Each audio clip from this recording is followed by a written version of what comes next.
Selamat pagi anak-anak. Hari ini kita masih di tema 1, organ gerak hewan dan manusia. Masih di subtema 3 dan sekarang kita masuk ke dalam pembelajaran ke-6. Penyebab gangguan kesehatan alat gerak. Yang pertama, membaca buku dengan posisi tidur, membawa atau memikul beban yang terlalu berat. Yang ketiga, tidur dengan posisi yang tidak benar. Yang keempat, menulis dengan tubuh yang miring ke samping atau ke depan, kemudian berjalan dengan tubuh membungkuk. Cara mencegah kesehatan otot dan tulang. Yang pertama, kita akan harus rajin berolahraga.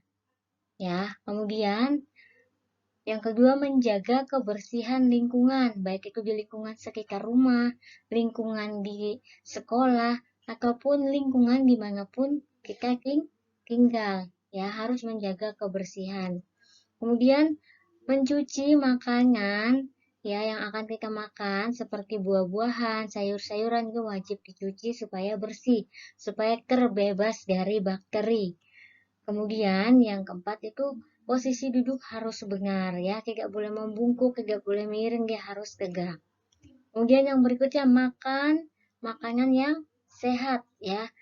Ada sayur mayur, ada buah-buahan, ada protein ya, ada ikan-ikanan, ada telur, bahkan ada susu. Ya, sama yang ini juga posisi duduknya harus benar ya, nggak boleh bungkuk ke belakang. Ya, jangkung ke belakang, ke depan, ke miring. Jadi harus memiliki posisi duduk yang baik. Ya, ini bisa sama berolahraga tapi jalan kaki. Cara mencegah terjadinya kelainan pada organ gerak. Yang pertama, untuk menghindari kelainan kaki X yang merupakan bawaan sejak lahir, ibu hamil dianjurkan untuk memperbanyak mengkonsumsi sayuran dan minum susu berkalsium. Yang kedua, agar terhindar dari artritis ini itu ya asam urat, sebaiknya selalu menjaga metabolisme asam urat dalam tubuh dengan membatasi makanan yang dapat memicu meningkatnya asam urat, ya. Contohnya seperti daging-dagingan atau makanan laut, seafood atau minuman manis, ya. Jeroan itu juga harus dihindari. Kemudian agar terhindar dari kelainan lordosis, kifosis, dan skoliosis, sebaiknya berolahraga secara teratur dan menghindari sikap tubuh yang salah. Kemudian, agar terhindar dari rakitis, dianjurkan untuk banyak mengkonsumsi telur, susu, dan minyak ikan, serta berjemur di pagi hari. Agar terhindar dari osteoporosis, dianjurkan untuk mengkonsumsi makanan dan minuman yang banyak mengandung kalsium. Ya, bisa bayam, bisa kacang kedelai, bisa jeruk, bisa alpukat, ya, bisa ikan salmon, bisa ada sarden. Kemudian kita akan masuk ke langkah-langkah membuat cerita pendek berdasarkan ide pokok. Ya, yang pertama itu menentukan topik cerita yang akan dibuat, kemudian menentukan ide pokok dari cerita yang akan dibuat, membuat kalimat utama yang berisi ide pokok tersebut, kemudian menuliskan informasi tambahan, merangkai kalimat-kalimat tersebut hingga menjadi sebuah cerita pendek yang urut, memperhatikan ejaan dan pemilihan kata saat membuat dan merangkai kalimat.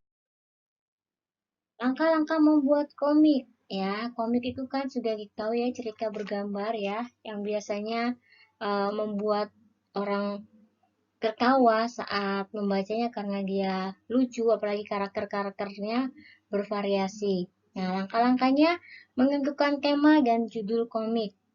Kemudian membuat sketsa atau sketching, menuangkan ide cerita dalam media gambar secara garis besar. Yang ketiga, membuat teks ya pada komik yang ditulis dalam bentuk balon kata di dekat gambar tokoh. Kemudian memberikan warna, yaitu pengegasan garis sketsa menggunakan tinta. Kemudian Memberi warna atau coloring, yaitu pemberian warna pada gambar yang dilakukan dengan dua tampilan, hitam putih atau banyak warna. Nah, misalnya kasih contoh ya untuk pembuatan sketsa atau sketching ya, dia masih berbentuk sketsa, belum diapa-apain, masih berupa garis-garis atau bentuk-bentuk gambar-gambar kartunnya ya, masih berbentuk sketsa. Ini biasanya kalau ada garis-garis yang lainnya masih bisa dihapus ya. Kemudian yang berikutnya pemberian tinta atau pewarnaan ya, sekali lagi. Jadi nih sketsanya tokohnya mau seperti apa, gerakannya mau seperti apa, setelah jadi barulah dikasih pemberian tinta dan pewarnaan. Yang kakinya pakai pensil, garis-garis itu yang tersebut yang pakai pensil tadi bisa pakai tinta. Setelah itu baru diwarnai sesuai dengan karakternya tokoh masing-masing dalam cerita yang akan dibuat, dalam komik yang akan dibuat. Berikutnya pemberian teks percakapan ya, pemberian teks percakapan ini pada balon kata ya, seperti ini. Jadilah sebuah komik. Ya cukup sekian anak-anak pembelajaran hari ini. Terima kasih. Tuhan Yesus memberkati.